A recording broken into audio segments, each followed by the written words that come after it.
A igreja, na verdade, tinha paz por toda a Judéia, Galiléia e Samaria, edificando-se e caminhando no temor do Senhor e no conforto do Espírito, crescia em número. 32. Juntos, viu, irmãos? 1, 2, 3. E aconteceu que, passando Pedro por toda a parte, veio também aos santos que habitavam em Lida.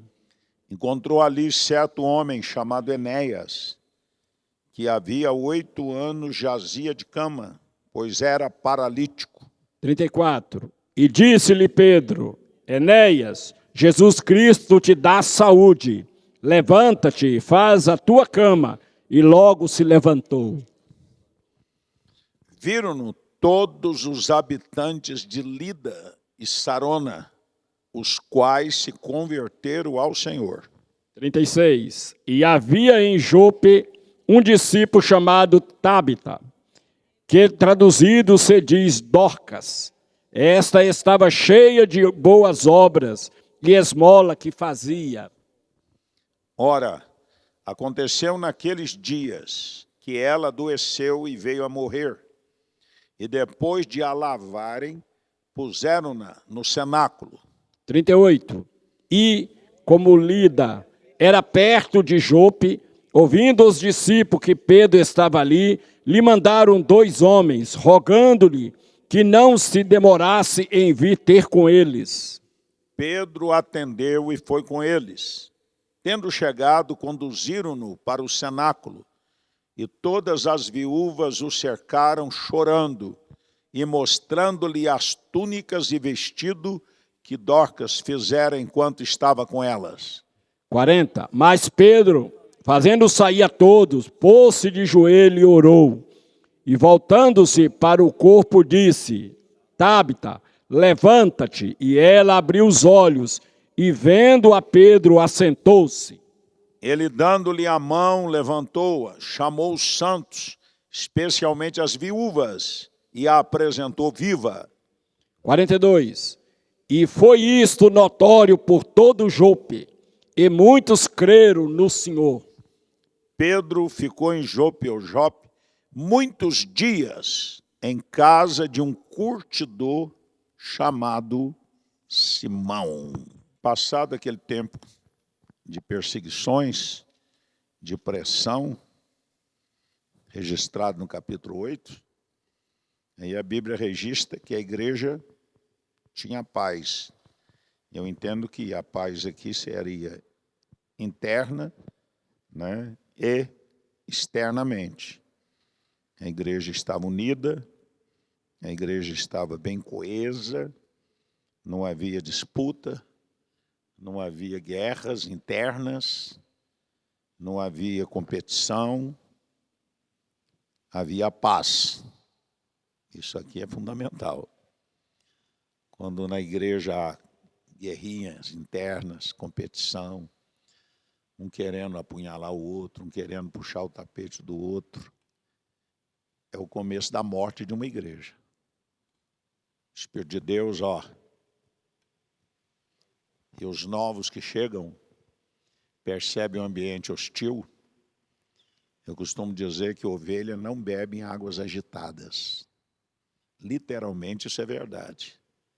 Ovelha não bebe em águas agitadas. Quando ela chega e percebe que tem agitação nas águas, elas deduz que ali tem crocodilo. E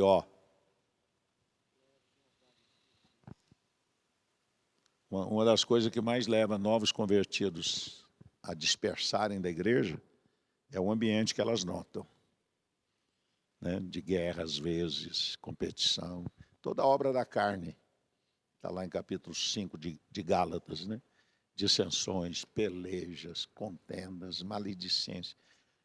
Totalmente o contrário daquilo que Jesus ensina, né? Existe, existe.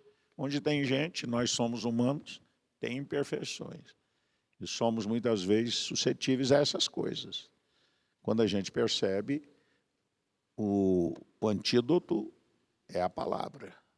É o ensino da palavra, né? É pregar sobre esse tema que é tão relevante na Bíblia, a questão da maledicência, das divisões internas, das disputas, das pelejas, leva a igreja à bancarrota total. É uma coisa terrível. Então, esse registro aqui, para mim, ele é muito significativo. Tinha paz. Que a nossa catedral tenha muita paz. Que a Casa da Bênção do DF, do Brasil, que está nos acompanhando, tenha paz. Que sejamos, de fato, uma equipe com um propósito, com uma visão, com uma linguagem.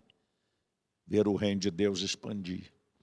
Se tem alguma questão pessoal a ser tratada, a ser resolvida, nós precisamos tratar dessas coisas. Às vezes é individual, é um diálogo, é um olho no olho, é de coração para coração.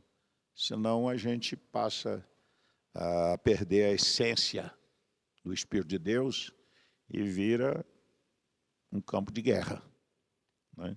Então, que Deus nos ajude a ter prazer na presença dos irmãos, a ter amizade verdadeira, a celebrar as vitórias dele, a chorar com os que choram. É mais fácil, às vezes, chorar com os que choram do que celebrar com os que celebram. Se alegrar com a conquista do outro, com o sucesso do outro. Isso é maturidade, né? Não importa quem está sendo usado mais, não importa aquela mensagem que eu preguei sobre o espírito de equipe, quem faz o gol. O importante é que a equipe ganhe o campeonato. Amém, irmãos? Então, vamos guardar isso aqui no coração. Paz na casa, na família. Quantas vezes em casa a gente não tem? Os filhos, parar. Eu já fiz isso várias vezes, eu sou pai, eu sei do que eu estou falando, não é? Ter que sentar com a família ao redor da mesa e pontuar as coisas. Você vê no capítulo 32 de Gênesis, a casa de Jacó, patriarca, estava um caos, né? 2 filhos tinham se tornado assassinos em série, Simeão e Levi. Foi lá em Siquém e matou todos os homens, vingando a violência sexual que tinha acontecido com a Diná, a única irmã deles, né? A idolatria estava campeando solto. Aí Jacó chamou todo mundo. É uma mensagem de família extraordinária. E mandou pegar os ídolos e enterrar lá no pé das árvores. E purificar as vestes, trocar as vestes, purificar o coração. Ali é o pai, o patriarca, chamando a família para um momento de reflexão, né? E isso a gente precisa de vez em quando fazer. Casa de pastor é muito atacada. Você está na batalha, você está na linha de frente, e tem um demônio chamado Principado Amaleque, que a especialidade era atacar na retaguarda. Quando o pai está na frente, a mãe está na frente, ele vem na retaguarda para atacar o que é mais vulnerável. Para atingir quem? O líder. É igual o jogo de sinuca, bate uma na outra para cair na caçapa. O bicho quer atingir o líder. Ele não consegue, ele vai nos filhos, nos netos, e aí te atingem cheios. É guerra, né, irmãos? Então, paz em casa, paz no coração, paz no ministério, paz na igreja. Havia paz por toda a Judéia, por toda a Galiléia e Samaria. A parte B, olha, edificando-se. Havia edificação mútua, que a gente faz aqui e que devemos fazer no discipulado. Caminhando no temor. Isso aqui dá uma mensagem, só esse verso 31, tão poderosa. Caminhando no temor do Senhor, que é o princípio de toda a sabedoria. E a parte C, e no conforto. Outra tradução fala conforto, consolação. Consolação, conforto do Espírito Santo. Por causa disso, o que acontecia? Crescia em números. Ou em outra tradução aí, multiplicava. Então, um ambiente que tem paz, onde se edifica-se mutuamente, onde caminha-se no temor do Senhor, onde tem a ação do Espírito, só tem um resultado. Nosso Deus. Se não está acontecendo, tem alguma coisa fora de ordem, né? Amém, irmãos? Glória a Deus. Maravilha. Vamos lá. Quem fala?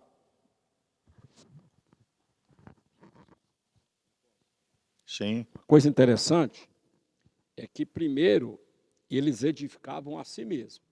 A igreja A igreja edificava a si, por isso ela estava em paz e era edificada. E eles andavam no temor e na consolação do Espírito Santo. Então o Espírito Santo estava sempre atuando na igreja. E aí a consequência disso era a multiplicação dos salvos. Uma coisa interessante, olha aí, ó. Quando há paz, há edificação, há andando no temor, aí a consequência é a multiplicação das vidas, da salvação de almas. Então, a salvação de alma é uma consequência, o evangelismo ele traz tudo isso. Ele traz essa multiplicação porque a igreja, em tudo deles, era comum a todos. Uma coisa assim, tão gostosa, né? Tinha um detalhe aqui regional. Diz que era Samaria e Judéia. Existia uma briga aí centenária entre os samaritanos e os judeus. E mesmo eles tendo aquelas rusgas de irmãos, que eram comuns deles, eles estavam em paz. Quantas vezes, às vezes, está havendo um conflito, até entre pastores, até entre superintendentes, nós já vivemos experiências aí, Brasil afora, cada coisa terrível, né? Que surge, que cresce e que falta sabedoria para lidar com aquilo e vai criando uma barreira, uma separação, uma hostilidade entre superintendentes, às vezes, entre pastores e pastoras. Mas quando você nota uma ação do Espírito, basta um toque. Pô, desmonta tudo. Né? Às vezes é o orgulho que é a causa de todos os problemas. Divórcios. Jesus diz, por causa da dureza do coração, é que Moisés permitiu a carta de divórcio. Quando o casamento acaba por causa do orgulho. Não se tem a humildade de reconhecer o erro, de pedir perdão um ao outro, de reconciliar, e a coisa vai agravando. Né? E essas questões também pessoais, interpessoais, na hora que a coisa agrava, você não tem mais argumento, e você vai orar, o Espírito Santo bota um óleozinho, e aí você vê a coisa assim, resolver. Vem uma palavra de sabedoria, de revelação. Então, essas questões de ter entrado em Samaria, bem lembrado. Rompeu com tudo lá. Que a briga lá era feia. Né? Muito bem. Vamos lá. Os irmãos podem falar, irmão. Vocês estão muito calados hoje. Viu? Vocês estão cansados de ontem. Vamos lá. É segunda, né, meu? Tu é mais animado que ontem, viu? Aleluia. Vamos lá. Olha o milagre agora. Onde tem isso, tem sobrenatural. Onde tem comunhão, onde tem ação do Espírito, onde tem temor, onde tem edificação mútua, vai acontecer sobrenatural. É o que acontece no 32. Passando Pedro por toda parte, desceu também aos santos que habitavam em Lida. Encontrou ali certo homem chamado Enéas, que havia 8 anos jazia na cama, pois era paralítico. Disse-lhe Pedro, Enéas, Jesus Cristo te dá saúde. Levanta-te, arruma o teu leito. E ele imediatamente se levantou. Milagres, sinais, prodígios, maravilhas, deve ser um natural da igreja, né? A gente tem que dar ênfase nessa área também, não podemos perder isso. Eu fui lá em Cristalina e nós fizemos lá uma noite de evangelismo, de cura divina. Caiu endemoniado, gente vomitando macumba, Não sei se vocês viram, você estava lá, uma senhora e outras pessoas caindo e... né? A gente precisa, é só orar. Eu nem toquei no assunto, mas eu desci, fui impondo as mãos, os pastores que estavam lá, e isso são coisas sobrenaturais.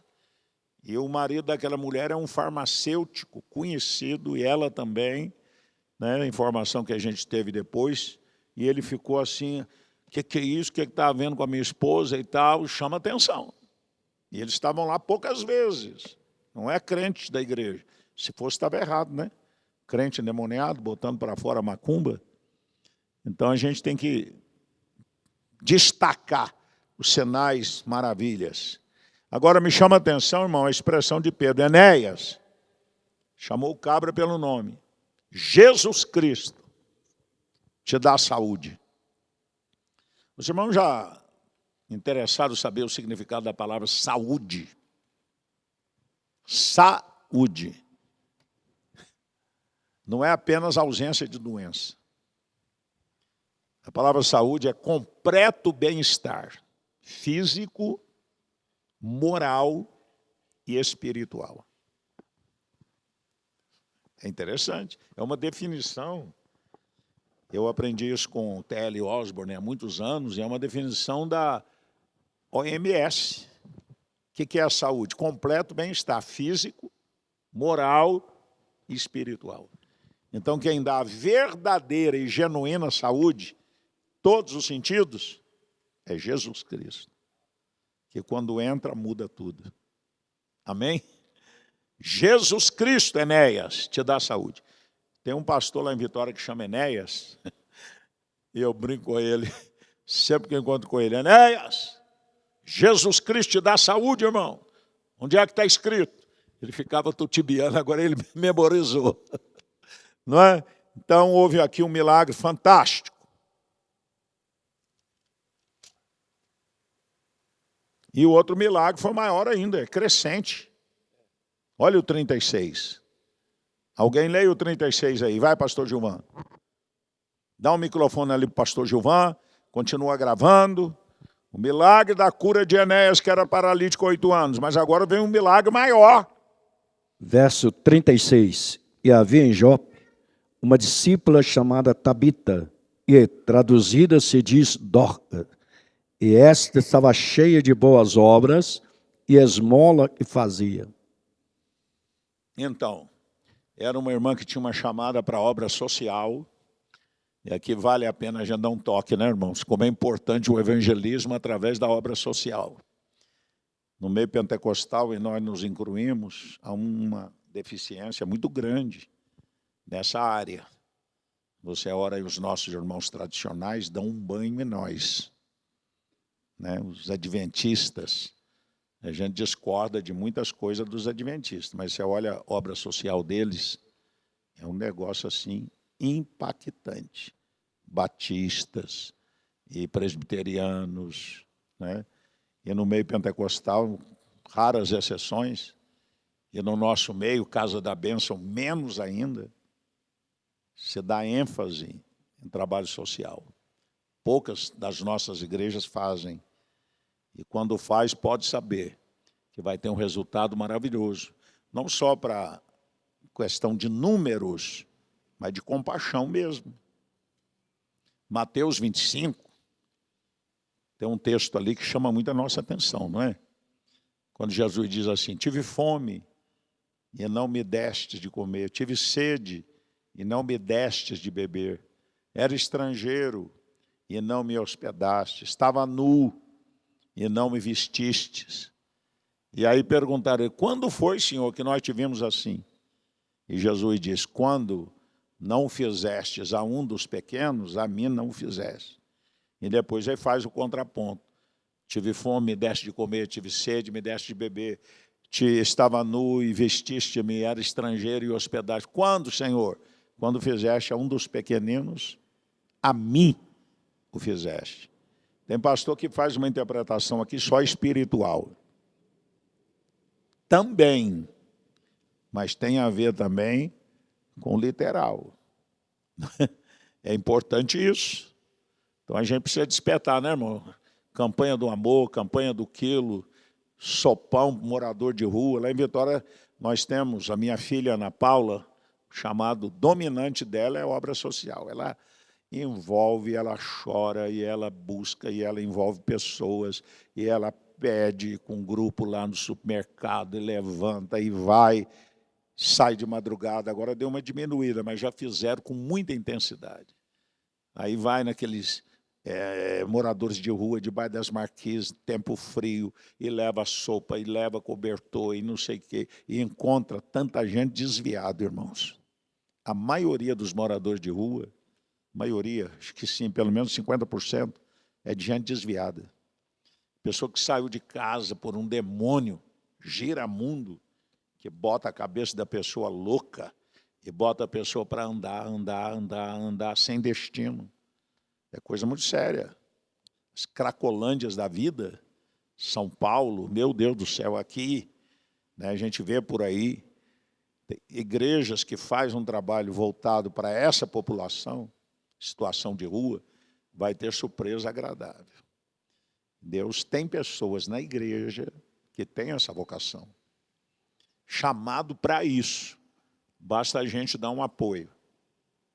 Tem um irmão aqui, já falou comigo umas 3 vezes, falando de chamado específico, esqueci o nome dele, irmão elegante, falou: apóstolo, ministério do cemitério. Hein? Isso. Ministério do funeral, dos funerais. E ele já me falou isso várias vezes. Eu falei: irmão, vem cá para a gente sentar, conversar, agregar mais pessoas. O que é isso?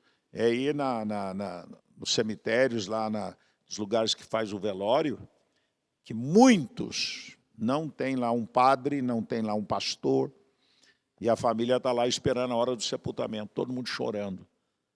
É a hora propícia de plantar uma semente.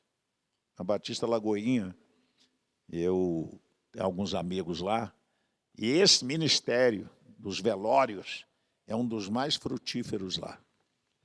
Que a pessoa já vai com folhetinho, viu?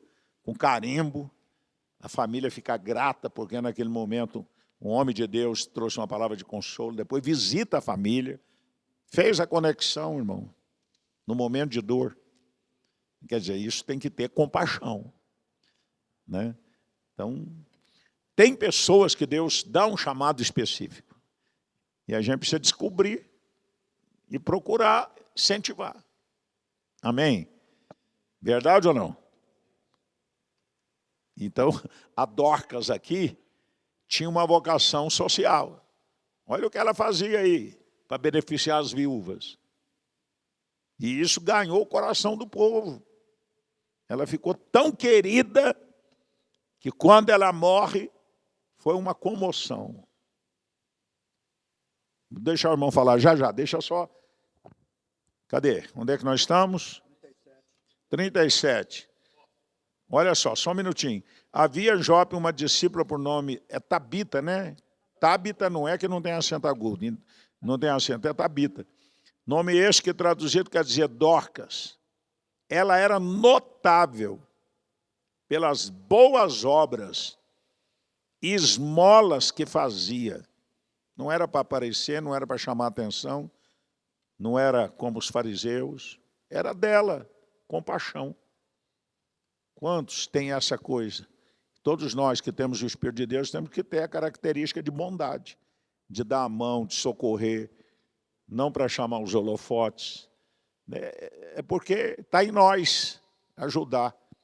Não precisa tocar trombeta. Não é interessante? A Dorcas aqui tinha essa vocação ministerial. Morreu, levaram ela, botaram no cenáculo. 38. Lida era perto de Jope. Ouvindo os discípulos que Pedro estava ali, enviaram 2 homens que lhe pedissem: não demores em vir ter conosco. 39. Pedro atendeu e foi com eles. Tendo chegado, conduziram-no para o cenáculo. E todas as viúvas, olha só, irmãos, o cercaram Pedro, chorando e mostrando-lhe túnicas e vestidos, que Dorcas fizera enquanto estava com elas. Era uma irmã que atuava muito no social. Estava todo mundo lá mostrando as roupas que ela havia feito com tanto amor e levado para as viúvas necessitadas. E aí o 40 vem um milagre, né? Mas Pedro, tendo feito sair a todos, isso aqui é interessante. Jesus também fez isso, né? Pedro aprendeu com Jesus. Quando morre a filha de Jairo, estava todo mundo lá chorando, chorando, chorando. Jesus chamou só Pedro, Tiago e João, botou todo mundo para fora. Aqui Pedro também botou todo mundo para fora. Eu já vivi casos, e pastores aqui também, de você lidar com uma possessão e você ter que tirar todo mundo. E ficar só você e a pessoa endemoniada.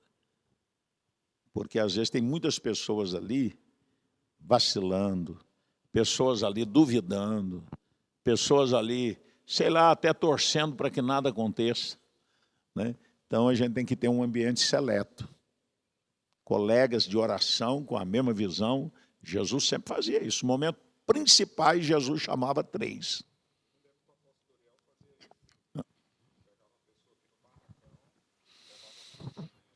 Uhum. É.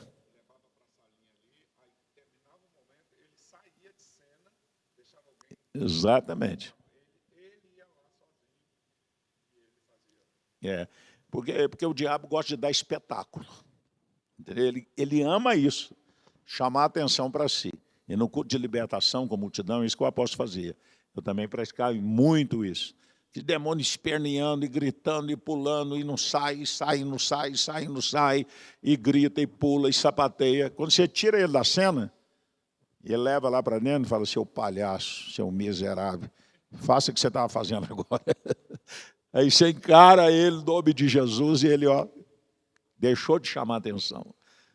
Tem aqui Pedro, no caso de milagre, ele tirou todo mundo e ficou sozinho. Fala, pastor. O problema também no trabalho de libertação, né? Principalmente a libertação, vai chegar um ponto e aquele espírito maligno vai perguntar: vocês querem que eu faça o final? E um diz, está amarrado. O outro diz, sai. O outro diz, queima. Entendeu? E se não tiver uma voz ali de comando firme, acaba gerando uma tremenda confusão e gerando até problemas difíceis. O Gilvan me vem lembrar de uma cena até engraçada. Ele estava assim, né? Um grupo de irmãs, aquelas irmãs de fogo mesmo, né? E tal. E uma dizia, está amarrado. E outra dizia, sai. E eu dizia, sai, outra, está amarrado. Aí disse que ele sentou, abriu o olho e falou assim: vocês decidem aí entre vocês o que é para eu fazer. Se eu estou amarrado, eu vou ficar. Se é para sair, eu vou sair.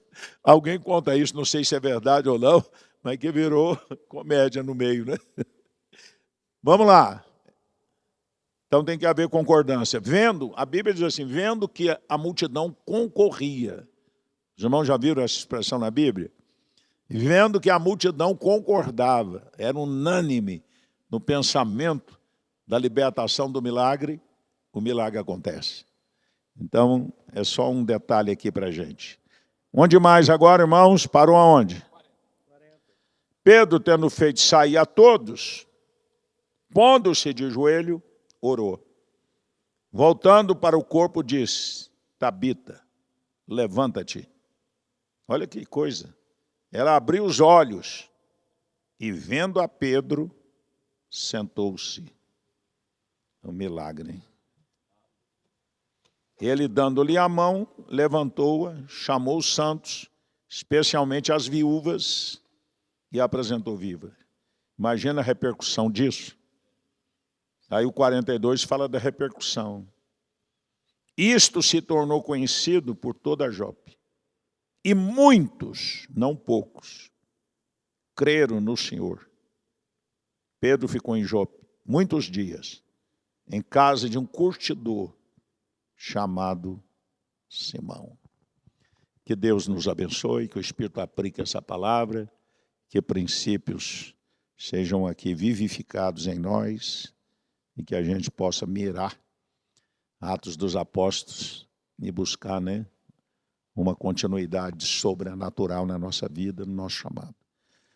Maravilha. Os irmãos estão felizes com os cultos de ontem, todo mundo? Eu amanheci o dia muito alegre, muito feliz pelo que Deus realizou no dia de ontem. Ontem à noite foi bênção, maravilha, unção de Deus, glória de Deus.